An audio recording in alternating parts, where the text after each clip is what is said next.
माझं नाव राजेश भूपेंद्र पाटील आहे. मी राहणार नंदुरबार येथील धर्मराज नगरमध्ये राहणार आहे. आणि या अ, नवरात्री निमित्त मी गवळींवर देवीचे आपले 3.5 शक्तिपीठे साकारलेले आहे. यामागचा हेतू असा होता की जेव्हा असुरांचा नाश करण्यासाठी देवीने या कवड्यांमध्ये स्वतःला सामावून घेतले होते. काही काळ अदृश्य झाली होती. त्यानंतर कवडींमधनं बाहेर पडल्यानंतर ती बालिकेच्या रूपात तिने जन्म घेतला आणि मग महिषासुराचा नाश करण्यासाठी तिने वेगवेगळ्या योजना केल्या व योग विद्याने त्यांचा असुरांचा नाश केला.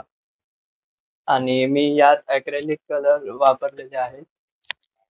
काय काय तयार केलेलं आहे नेमकं तू आणि एका देवीला किंवा एका प्रतिमेला तयार करण्यासाठी तुला किती वेळ लागतो? एका प्रतिमेला तयार करण्यासाठी मला किमान 1 ते 1.5 तास लागतोय.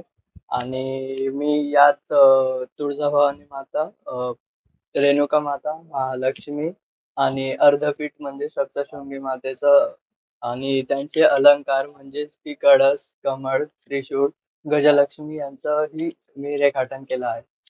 हे जे तयार करण्यासाठी तुला नेमकं काय काय वस्तूंचा वापर केलेला आहे तुम्ही?